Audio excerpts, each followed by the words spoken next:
हो गया। Inspiring story. दोस्तों, रतनलाल बोल रहा हूं और आप देख रहे हैं अम्बेडकरनामा। जैसा कि आप जानते हैं कि अम्बेडकरनामा का एक सेगमेंट है जिसमें हम आपको प्रेरणा देने वाली स्टोरी सब आपको दिखाते हैं।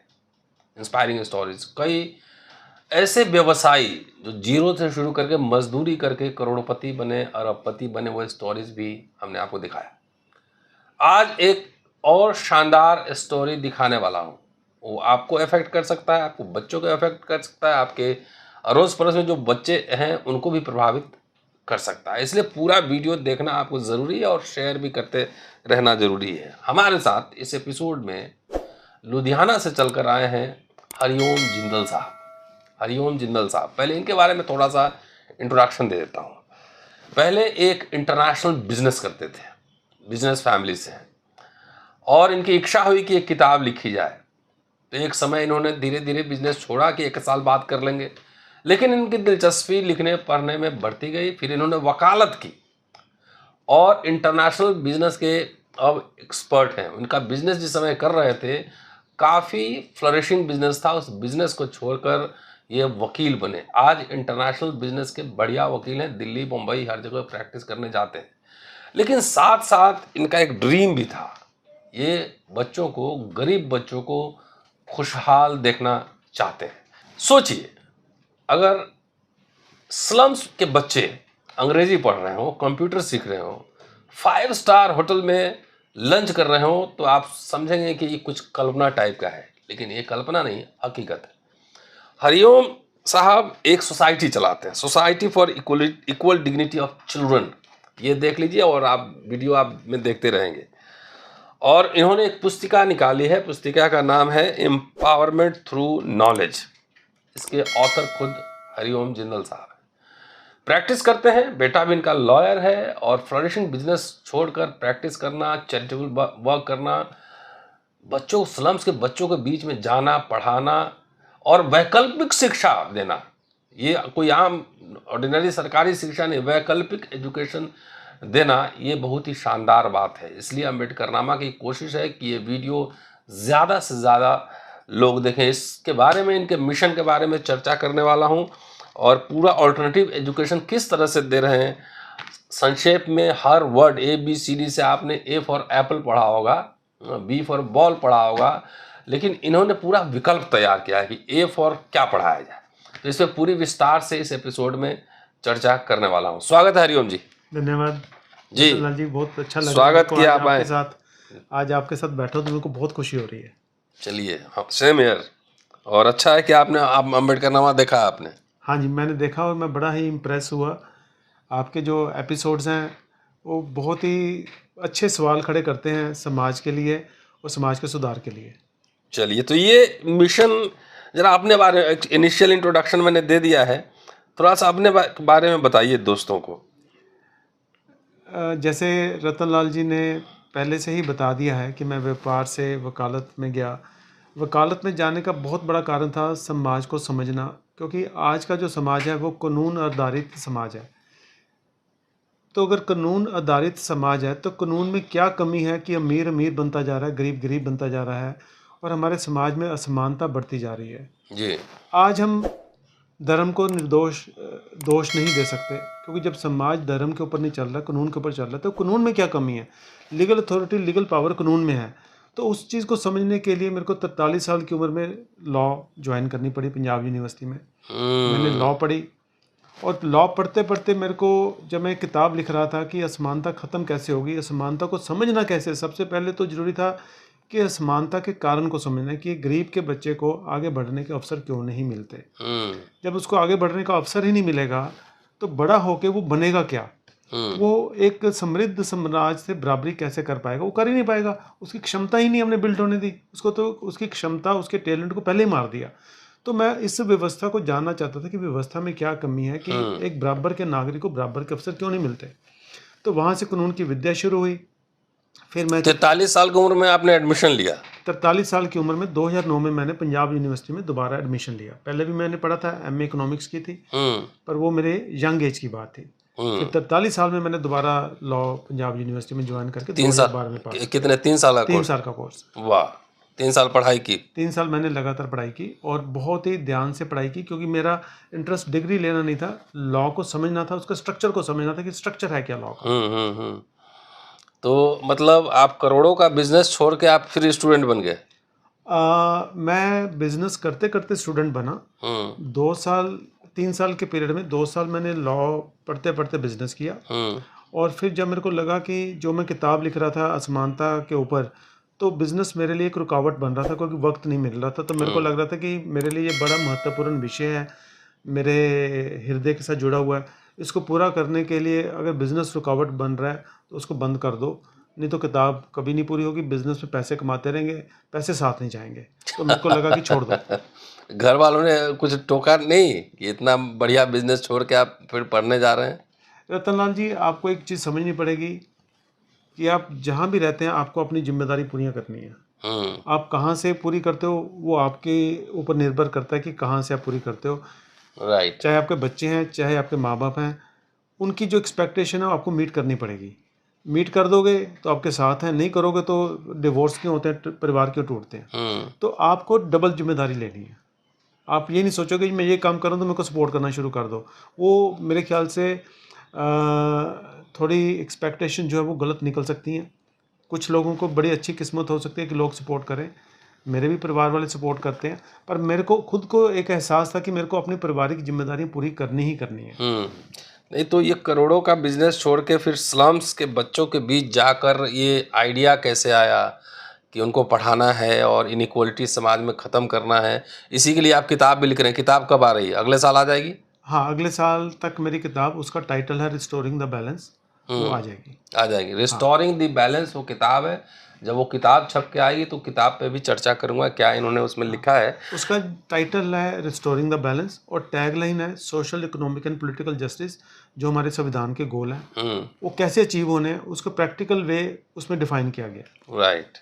तो ये आप करोड़ों का बिजनेस छोड़ के और इस स्लम्स के बच्चों के बीच जाकर ये अल्टरनेटिव एजुकेशन पे काम कर रहे हैं, आइडिया कब आया?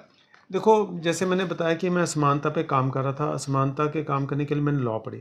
जब मेरे को लॉ समझ आ गया तो मेरे को ये भी समझ आ गया कि लोकतांत्रिक देश है हमारा, संविधान के हिसाब से चलना है, लेकिन लोकतांत्रिक देश में जो समाधान निकलने हमारी समस्याओं के, वो लोगों ने मिल के निकालने हैं। पर लोग मिल के कब निकालेंगे? जब वो कैपेबल होंगे, उनकी कैपेसिटी बिल्ड होगी। मेजर तबका हमारे देश का है जिनकी कैपेसिटी बिल्ड ही नहीं हो रही, तो लोकतंत्र तो उनके लिए हुआ या ना हुआ एक बराबर हो गया। राइट।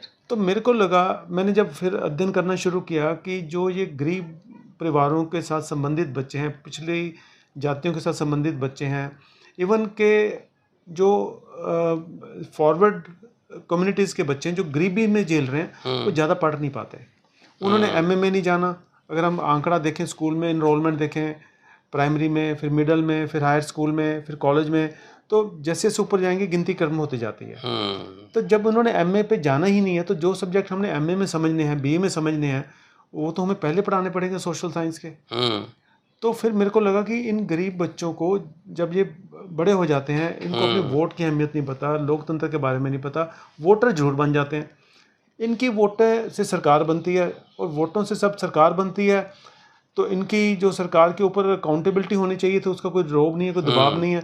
तो इनको शिक्षा वो एमए और बीए वाली पहले ही पहुंचानी पड़ेगी और इनको शिक्षित करना पड़ेगा। 13-14 साल की उम्र में जो बच्चे काम पे लग जाते हैं। मेरा जो तजर्बा रहा है, प्रैक्टिकल ग्राउंड लेवल का तजर्बा मैं बता रहा हूँ। मैं 2013 से लगातार पढ़ा रहा हूँ, 10 साल। ये सोसाइटी कब बनाई है, ट्रस्ट? ये मैंने बनाया था जी 2010 में। 10 में, हाँ। ओके। तो 2013 से बच्चे पढ़ाने शुरू किए, खुद पर्सनली जाके झुग्गियों में जाके पढ़ाए।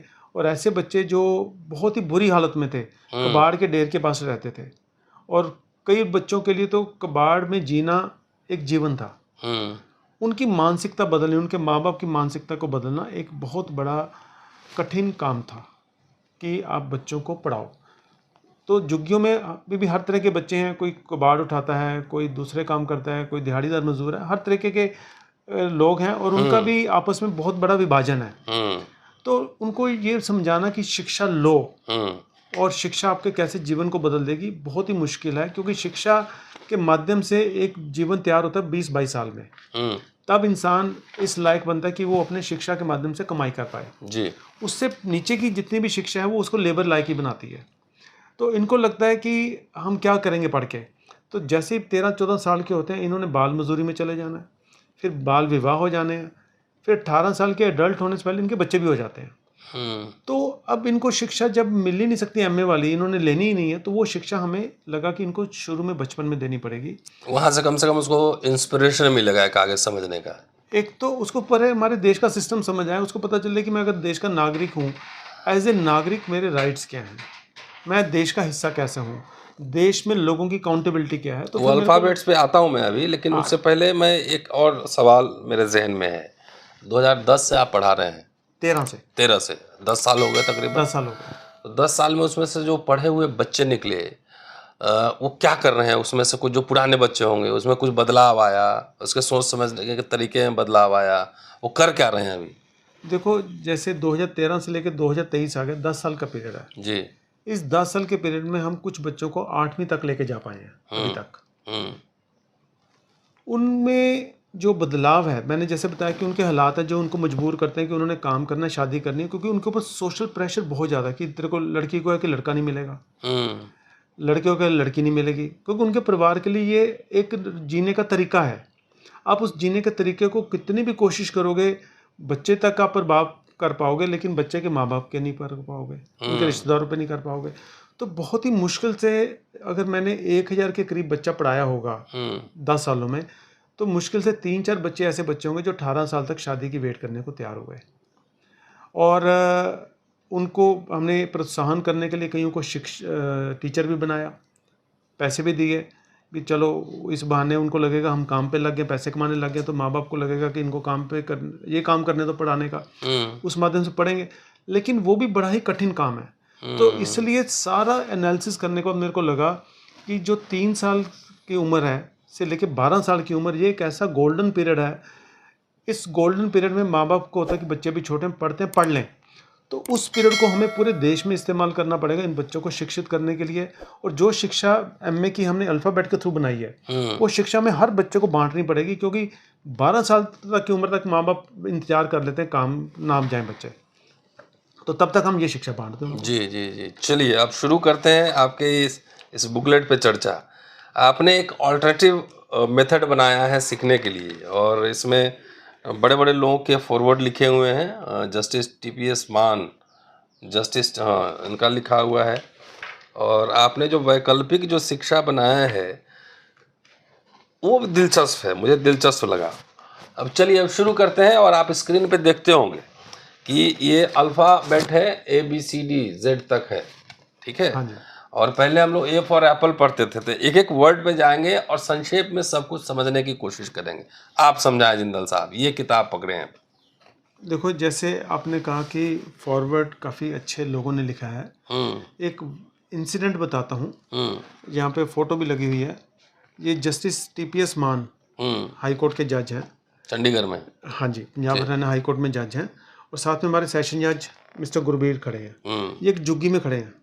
अच्छा, जुग्गी में खड़े हैं। ये जुग्गी में खड़े हैं, देखिए आप। अच्छा, चलिए देखिए। उसके बाद मैं स्क्रीन पे फोटो लगाऊंगा। ये एक as part of high court legal service authority, इनको स्लम में विजिट करना था, तो ये लुधियाना आए हमारे स्लम के प्रोजेक्ट में, जुग्गी में गए। तो इन्होंने एक बच्चे से पूछा, बेटा तेरे को क्या आता है?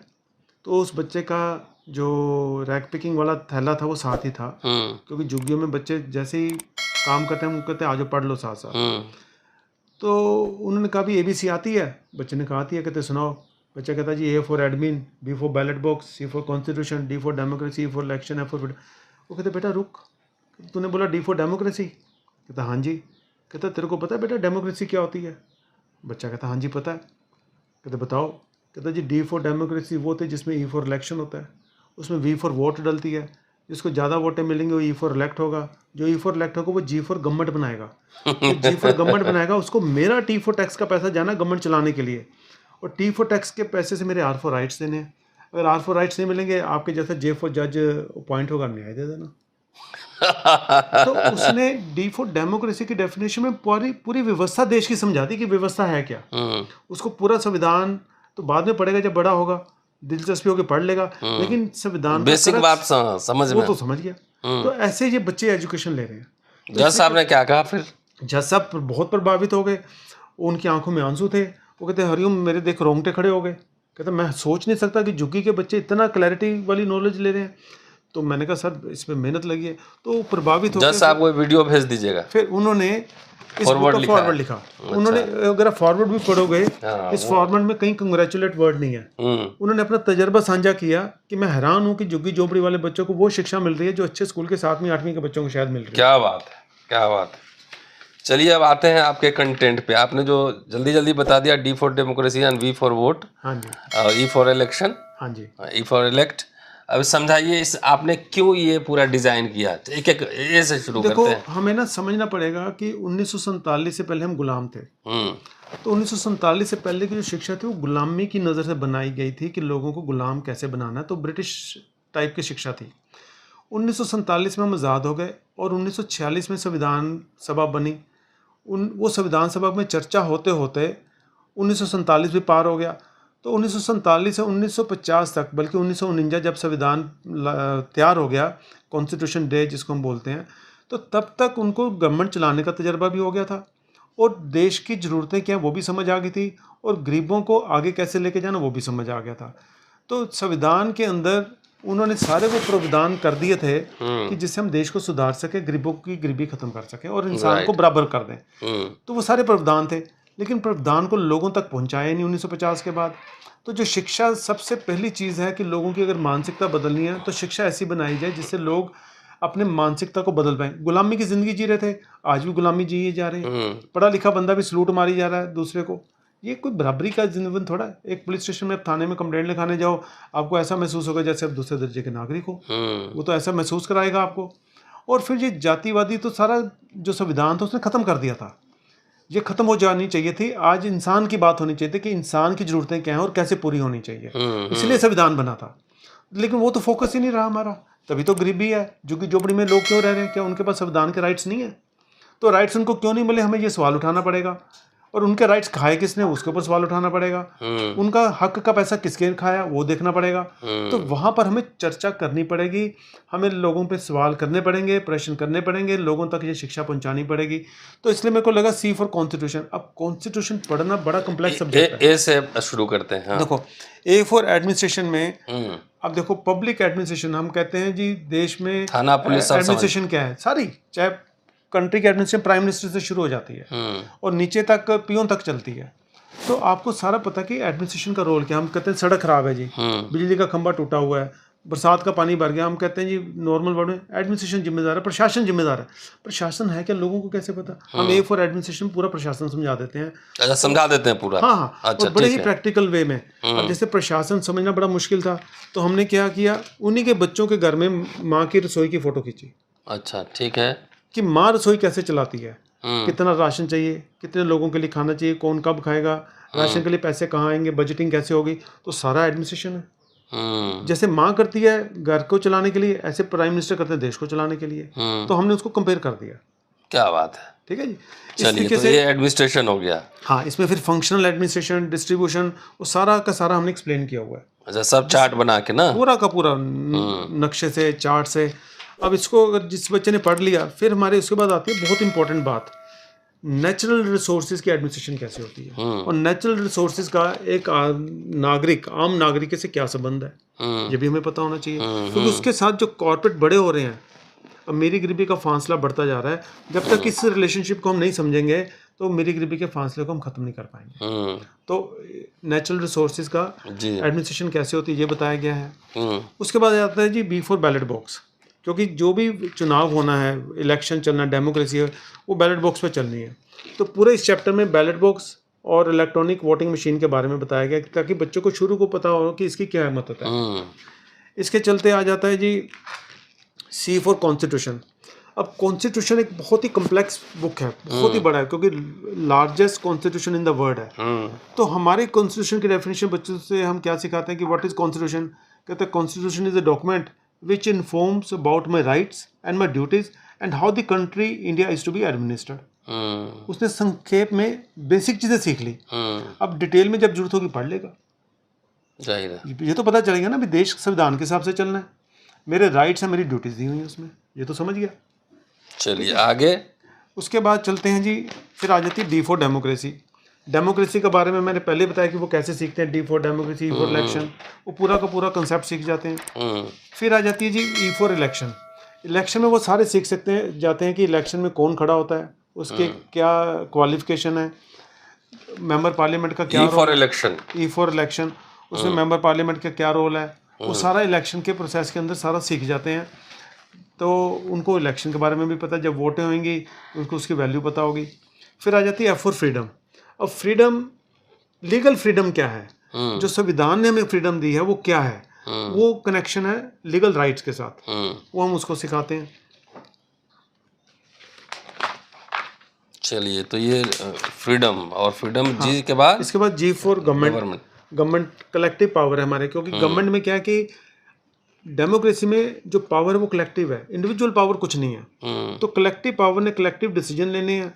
तो लोगों को ये भी समझना जरूरी है कि जो इंडिविजुअल इलेक्टेड मेंबर है उसने आपके कलेक्टिव रिप्रेजेंटेशन में क्या रोल प्ले करना है, वो बच्चे सीखते हैं शुरू से। Government, G for government. उसके बाद आ जाती है जी एच फॉर हैप्पीनेस। अब लाइफ में देखो सब कुछ हम जो करेंगे, स्पिरिचुअली खुश रहना है, मानसिक तौर से खुश रहना है, एक इंसान को वो भी गोल हम सिखाते हैं कि आपने खुश कैसे रहना। ठीक है, चलिए, बहुत बढ़िया। उसके बाद आ जाती है आई फॉर इंडिपेंडेंस, कि जो 1947 में इंडिपेंडेंस है उसका क्या मतलब आज़ादी, आज़ादी का क्या मतलब है। इसके बाद जे फॉर जज का क्या रोल है, वो हमने डेमोक्रेसी की डेफिनेशन में भी समझा दिया कि जज का क्या रोल है। जब सब गड़बड़ हो जाएगा तो जज साहब ठीक कर देंगे। सब ठीक करेंगे। उसके बाद आ जाती है के फॉर नॉलेज, कि नॉलेज का क्या रोल है, कि अगर नॉलेज ही नहीं है, इसलिए इस बुक का भी नाम है एम्पावरमेंट थ्रू नॉलेज, और नॉलेज का क्या रोल है वो समझा देते हैं। आगे आता है एल फॉर लॉ। जैसे कि हमने बताया कि सोसाइटी लॉ बेस्ड है, तो लॉ की सिग्निफिकेंस पता होना चाहिए। तो बच्चों को शुरू से ही हम सिखाते हैं कि लॉ क्या है, तो उनको लॉ के बेसिक सिद्धांत पता है।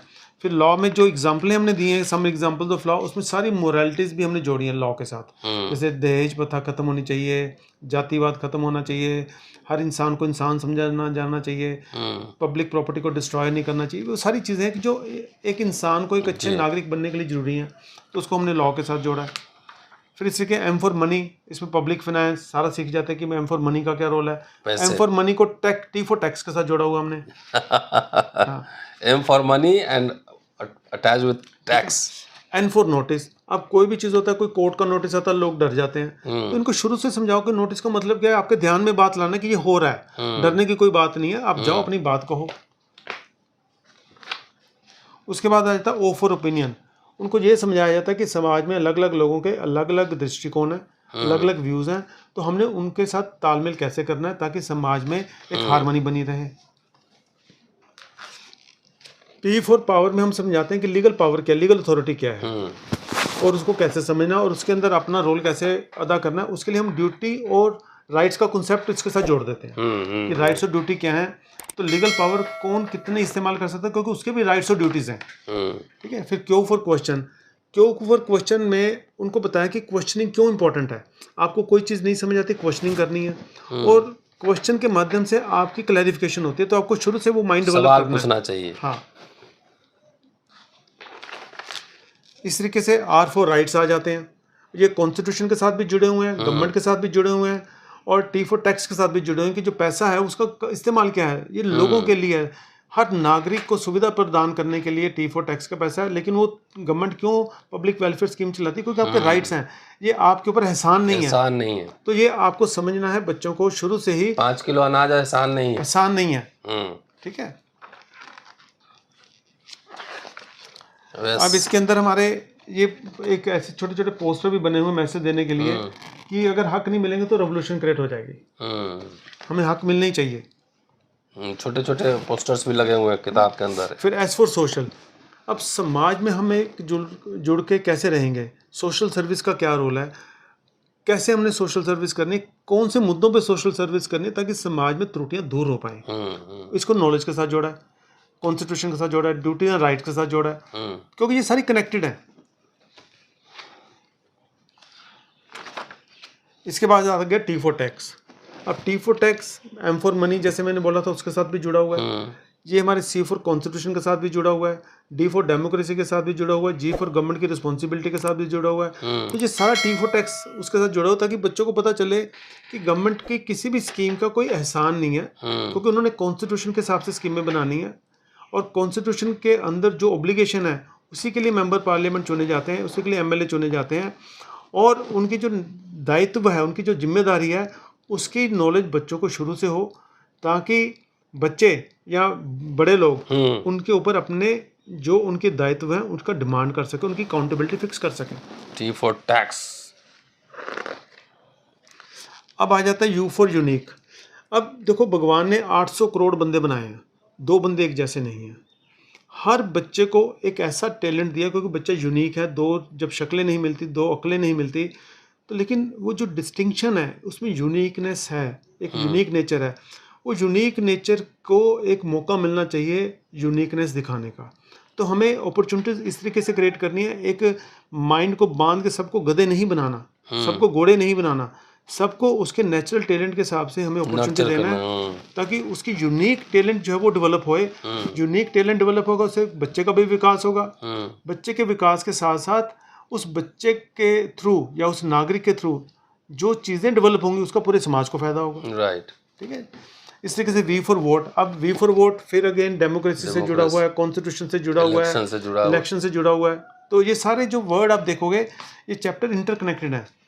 अब W for work. W for work में हमने ये डिग्निटी के ऊपर काम किया है कि चाहे प्रधानमंत्री जी हो, चाहे सफाई कर्मचारी हो, सब इंसान हैं, सब अपना काम कर रहे हैं, सबका एक एक रोल है, एक दायित्व है। तो कोई बड़ा नहीं, कोई छोटा नहीं। अगर कोई सफाई वाला काम नहीं करेगा तो लोगों को समझ आ जाएगी उसकी महत्वता क्या है। तो सबको बराबर मानो। वर्क है, वर्क से किसी को छोटा बड़ा कहना गलत है। तो W फॉर वर्क में हमने डिग्निटी का कॉन्सेप्ट बनाया। Right. X-ray. Y for X-ray. अब देखो, मेडिकल हेल्थ बड़ी इंपॉर्टेंट है, फॉर एक्सरे, तो उसको हमने थोड़ा मेडिकल टच भी दिया। मतलब हमने इसको होलसम एजुकेशन बनाया, जो अलग अलग फील्ड, जैसे H फॉर हैप्पीनेस। ठीक है। हैप्पीनेस कब होगी? जब आपकी हेल्थ अच्छी होगी, माइंड मेंटली आप अच्छे होंगे। तो इस तरीके के कॉन्सेप्ट, इसको होलसम एजुकेशन बनाने के प्रयास किए गए हैं। अब Y फॉर यूथ, क्योंकि अब यूथ के लिए सबसे इम्पोर्टेंट है कि नॉलेज ले, क्योंकि यूथ सबसे ज़्यादा सफ़र कर रहा है गरीबी के, असमानता से।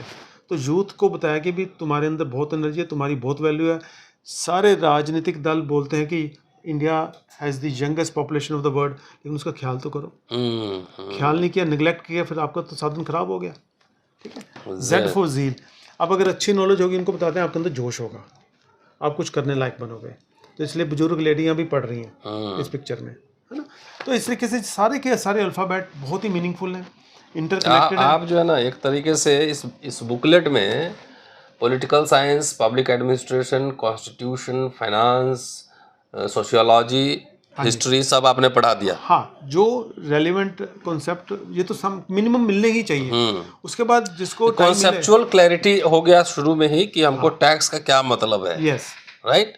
कॉमर्स भी पढ़ा रहे हैं, इसमें इकोनॉमिक्स भी समझा रहे हैं, सारा समझा, छोटे छोटे कि बच्चों को बेसिक क्लैरिटी हो जाए। यस, बच्चों से शुरू होएगी। बड़े बच्चों ने बड़े होना ना, तो वो अच्छे नागरिक बनेंगे, अच्छे वोटर बनेंगे। तो ये जो आप पढ़ाते हैं, तो ये फॉर्मल स्कूल में भी एडमिशन दिलाते हैं बच्चों का?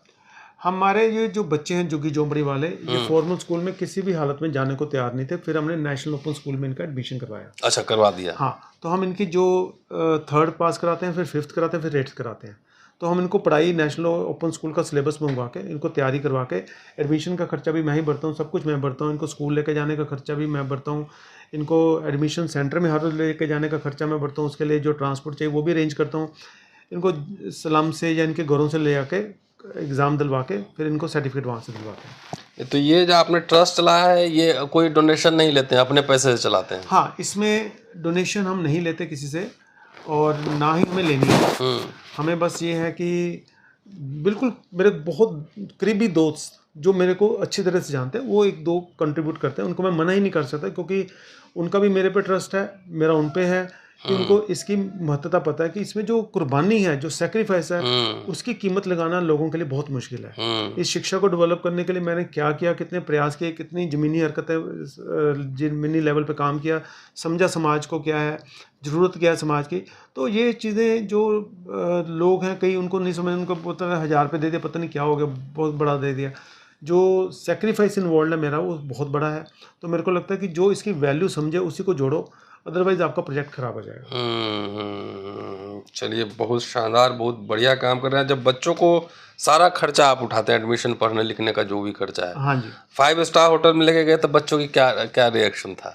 देखो मैं ये समझता हूँ, मैं बच्चों किस ओकेजन पे ले गए थे? अभी तो मैं उनको 9 जून को अपने जन्मदिन पे ले गया था, उससे पहले भी मैं कई बार लेके जा सकता हूँ। मैं उनको साइंस सिटी भी घुमाने लेकर गया था, उनको मैं हाई कोर्ट भी लेके गया था, चंडीगढ़ घुमाने लेके गया था। मेरे को होता है कि जितना मैं कर सकता हूँ उनको अलग अलग चीज़ें दिखाएं जिससे उनका एस्पिरेशन लेवल बढ़े, उनकी मानसिकता में दुनिया एक अलग नज़र से भी जाए, ताकि उनका जो वार्तालाप है, उनका बात करने के तरीके में विश्वास बने। उन्हें चीज़ें जब एक्सपोजर होगा तो उनके अंदर एक बात करने में एक रियलिटी आएगी। तो जो ये बदलाव बहुत बड़ा आया है हमारे स्लम्स के बच्चों में, जो गालियाँ निकालते थे गालियाँ देने बंद हो गए, उनके बिहेवियर में बहुत बड़ा चेंज है। उनके रिश्तेदार बहुत ही अप्रिसिएशन करते हैं कि आपके बच्चे बहुत बड़े स्कूल में पढ़ते होंगे। जब वो बताते नहीं हमारे सर आके घर में पढ़ा जाते हैं, झुग्गी में पढ़ाए जाते हैं, तो वो बिलीव ही नहीं कर पाते उनके रिश्तेदार। तो ये जब तक एक्सपोजर हम नहीं देंगे तो उनके अंदर समाज को जानने का मौका नहीं मिलेगा। तो ये सारे प्रयास करने बहुत ही जरूरी है मेरे को लगता है। चलिए, बहुत बहुत शानदार, अब बधाई इस काम के लिए। मैं कभी भी लुधियाना जाऊंगा तो जिंदल साहब के जो लैब है, इसको मैं सोशल लैब समझता हूँ, और वहाँ जाऊंगा और ज़रूर वहाँ जाकर ऑन द स्पॉट वीडियो बनाऊंगा।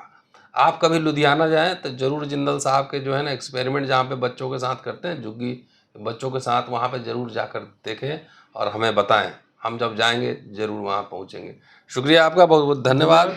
और आप सब देखते रहिए, ऐसी स्टोरी घर घर में पहुँचनी चाहिए। शिक्षा बहुत ज़रूरी है।